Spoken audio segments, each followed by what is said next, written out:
On est amené à utiliser, je dirais en moyenne par film, il y a peut-être 7 ou 8 taxis différents. Ah, il y a un monsieur formidable qui prépare tous les taxis pour faire un seul taxi, parce qu'à chaque fois, il y a 6 taxis pour faire un taxi. Le taxi normal, d'origine du départ. Après, on a la double conduite. On a 2 voitures de course pour nous. On a une voiture travelling, une voiture machinerie et un break dessus. Et la fameuse voiture qui sortira pour la fin de l'année, le prototype secret pour le moment, qui sera la voiture pour la séquence neige. C'est un peu une usine à gaz, mais ça marche. Et lui, c'est un mécano incroyable. Regardez maintenant, si le plafonnier, tout ça, le banc de taxi marche. Je me souviens, sur le premier taxi, il y avait des grosses Mercedes. Et à un moment, il y a une grosse Mercedes qui tape, parce qu'il y avait un gros dos d'âne. Puis bon, ça a tapé, et puis la voiture, il y a de la fumée et tout, et puis elle ne redémarrait plus, quoi. Donc on était un petit peu inquiets. Lui, il regarde, et il me dit bon, t'inquiète pas, vas-y, fais un autre plan, dans un quart d'heure, c'est bon. Il est parti chercher un bout de carton, il a fait un capot, il a commencé à démonter les trucs, je sais pas ce qu'il a fait, enfin, un quart d'heure après, elle marchait. Et donc, à la fois, il a des camions ateliers où il répare les voitures, où il les prépare, et il conçoit tous ses équipements. On a modifié la vitesse de gonflement de l'aile, c'est toujours par des systèmes soit pneumatiques ou électriques, c'est des vérins qui poussent. Là, tu as la roue qui sort, avec pareil, branché sur en télécommande aussi. Et on a aussi le pare-choc, ben là c'est le premier mouvement, mais on le fait sans la roue, qui recule. On a l'autre pare-choc qui est en dessous qui vient se mettre en place.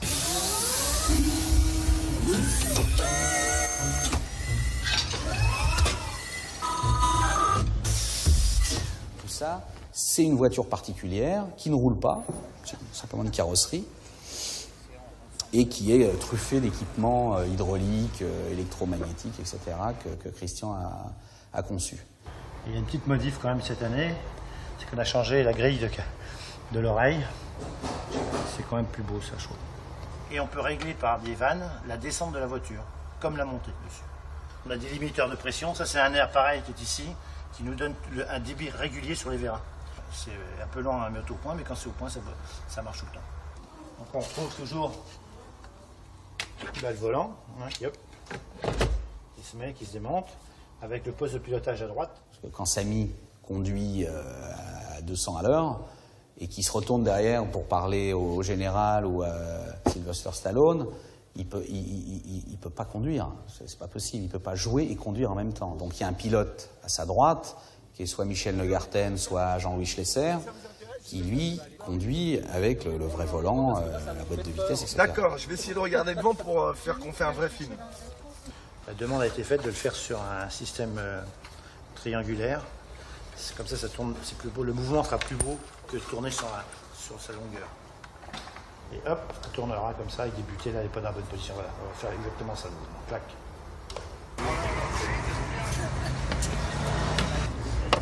Stop. Action Kiki. Et dans Taxi 3, il y en a une supplémentaire, qui est la version 2 roues. C'est-à-dire quand il conduit sur 2 roues. Eh oh, ça va, on se calme, hein. À chaque problème, il y a une solution. Daniel, qu'est-ce que tu fais là? Daniel, qu'est-ce que tu fais là? T'as une autre solution pour suivre un scooter, toi? Non, mais on va peut-être se faire remarquer comme ça là. Michel Julien, là, conduit vraiment sur 2 roues. C'est-à-dire qu'il sait conduire sur 2 roues. Ça, c'est assez étonnant de voir. Il se met sur un petit tremplin, et puis il se met sur 2 roues, et là, il maintient la voiture en équilibre sur, je sais pas, 700-800 mètres, puis après, pouf. Donc pour mettre une voiture sur 2 roues, il faut la déséquilibrer déjà. Pour la déséquilibrer, on monte 2 roues sur le tremplin pour l'approcher du point d'équilibre. Pour finaliser cet équilibre, une fois sorti du tremplin, on joue avec le volant pour aller le chercher. On fait un transfert de masse en fait. Si la voiture est pas assez haute, on braque un petit peu sur l'intérieur pour la remonter. Et lorsqu'elle est bien sur son angle, on la conserve. Et on est toujours très très proche ou à faire de petites corrections pour la tenir. Mais bon, on a quand même une certaine latitude entre cette position et cette position pour qu'elle ne retombe pas d'un côté ou qu'elle ne verse pas de l'autre.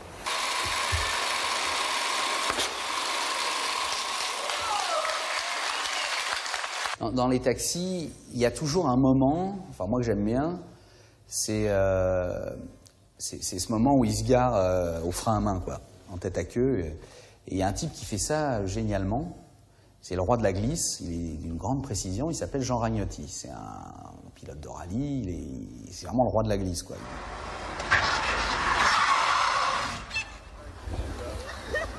Ça va, oui, moi Ok, alors attention, action.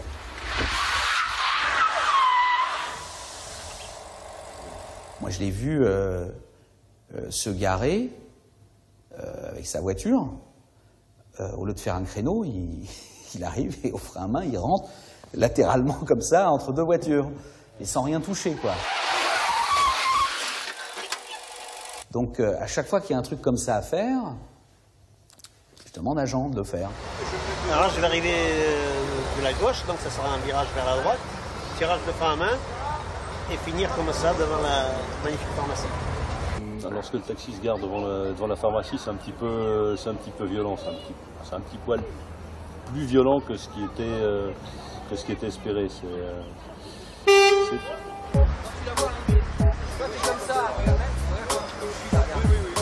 T'as un peu de dos à nous, tu vois, en train de téléphoner. Je vais me mettre au plus près pour voir vraiment le pivotage.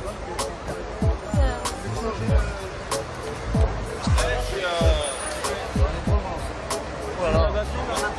Mon entrée dans le champ sera avec, tu verras un peu le museau bien sûr, mais derrière un peu. Ouais. On s'écarte s'il vous plaît.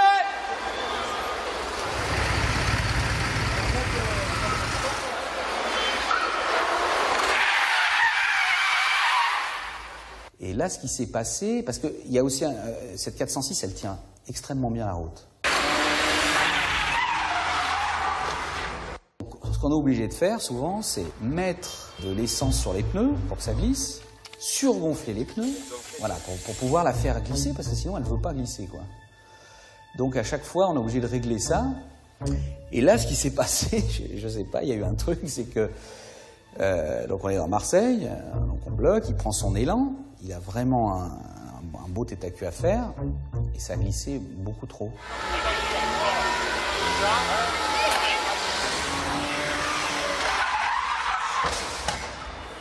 C'était pas prévu, ça. Je pense que les roues sont filment les gens. De toute façon, même si j'avais voulu refaire une autre prise, je pouvais pas, parce que la voiture, il n'y en avait pas pour un quart d'heure pour la réparer. Non, mais il y a l'autre blanche, la tienne, elle est où? Elle est dans le gare, je vais la chercher. J'ai venu, il veut que tu retournes avec ça. Il a bougé ou quoi, c'est qu'il faut savoir. Ah, ça a arraché le bras. Entre arrière, il est mort. Entre arrière. En l'avant, c'est moins grave. À l'arrière, le berceau est mort. Donc on a gardé la prise, qui est assez marrante d'ailleurs, parce que la voiture, elle tape le trottoir, puis elle se lève. Oh putain, 298 km/h. Alors attention, un taxi blanc enregistré à 298 km/h. Ah oui, oui, parce que... Bon, bah, je vais faire, oh putain, 298 km/h. Oui, le mec. Et là, tu prends le Toki, tu fais taxi blanc, et voilà. Hein, ils sont contents. Oui, alors dans la camionnette de gendarmerie, il y a Vincent Tully qui fait le son. Circulez, il n'y a rien à voir. Et qui joue un gendarme, et puis moi je me suis donné un petit rôle de gendarme aussi. Alors, monsieur Neugarten, vous étiez à 72 ? 88. 88 ? Parce que de ce côté-là de la caméra, c'est pas pareil que de l'autre côté du tout. Et c'est très utile pour moi, parce que je trouve que pour un réalisateur, je suis un mauvais comédien, c'est pas le problème, mais j'essaye de faire une toute petite chose juste pour voir, parce que ça me remet en place par rapport aux autres comédiens. Je suis d'un seul coup dans cette position-là et je vois de quoi j'ai besoin. Je répète, 298. Bien reçu, on prend. Jean-Louis Schlesser, je crois qu'il est 4 fois champion du monde Mon capitaine? des rallyes. Je crois qu'il a gagné 3 fois le Dakar, mais je suis pas sûr. Enfin, c'est un super grand pilote. Les pilotes, ils vous disent, on passe là, le radar, il est là. Moi, je passe à 15 cm du radar avec la voiture, à 220 à l'heure, et il passe à 15 cm.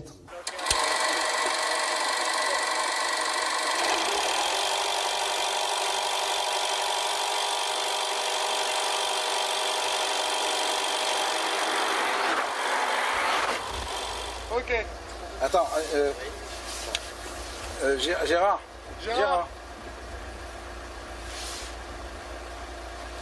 Quand je suis à 40 mètres, t'as pas besoin d'avoir plein de voitures. Parce que comme tu auras plus de vision. Ah ouais, je te verrai complètement à Donc 40 40 mètres demi-voiture.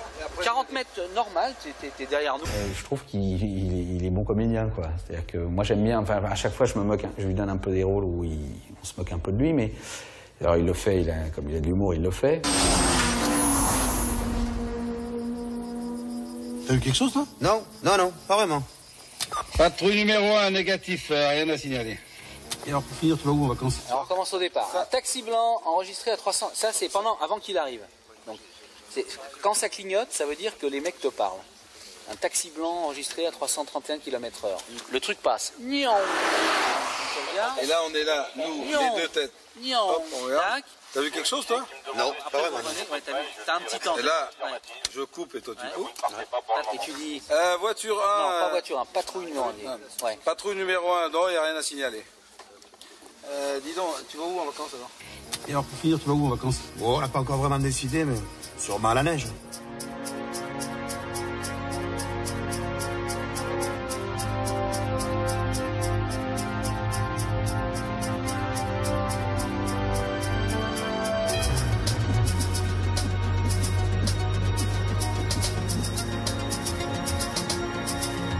Un excellent souvenir pour moi, c'était la montagne, le taxi dans la neige.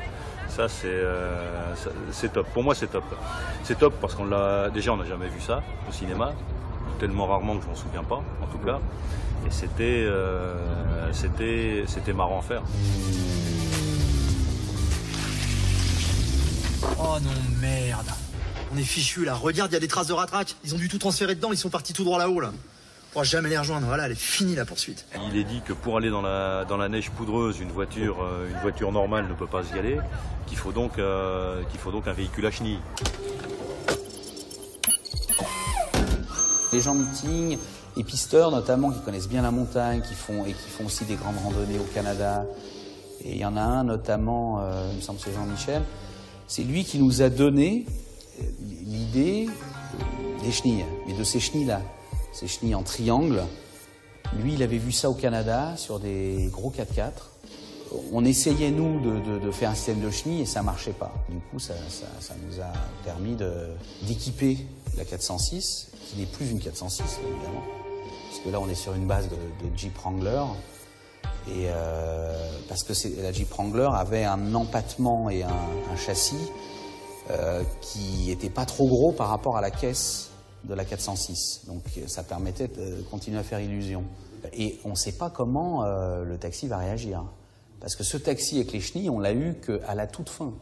C'est-à-dire qu'on a tourné tout le début, enfin tout ce qu'il y a dans le film de comédie, etc., sans qu'on sache comment, techniquement, ce taxi allait être équipé pour pouvoir rouler dans, je sais pas, 80, 1 mètre 20 de neige, quoi.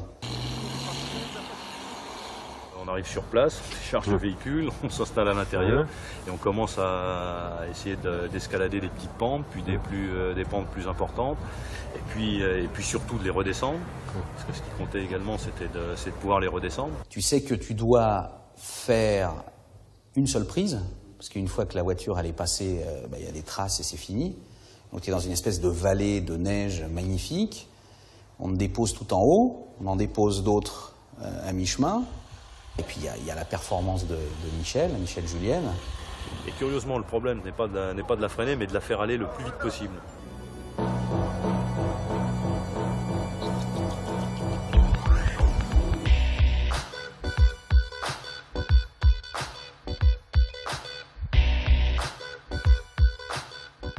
À l'arrivée du slalom géant olympique de Val d'Isère, la Daille, donc déjà quand tu arrives en ski, tu arrives là, tu regardes, tu dis ouais bon, si tu es bon skieur, il n'y a pas de souci, mais après quand tu te dis il faut le faire en voiture, là c'est un autre truc quoi.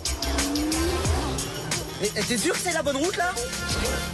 Après Kitzbühel, aujourd'hui sur cette piste olympique de Val d'Isère, on ne voit pas qui pourrait contester sa suprématie. il peut la contrôler, mais dans une certaine mesure. L'arrière peut passer devant, il peut très vite se mettre sur le toit, et là, c'est fini. Parce que là, ça glisse, et là, là on ne sait plus où on le ramène, quoi.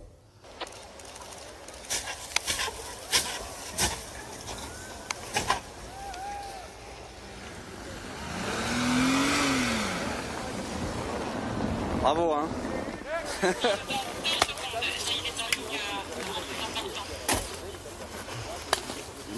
Et mon mannequin qui a perdu la tête. Non, ça a tellement tabassé le coup de poule, j'ai vu la tête du mannequin, mais c'était après la deuxième caméra.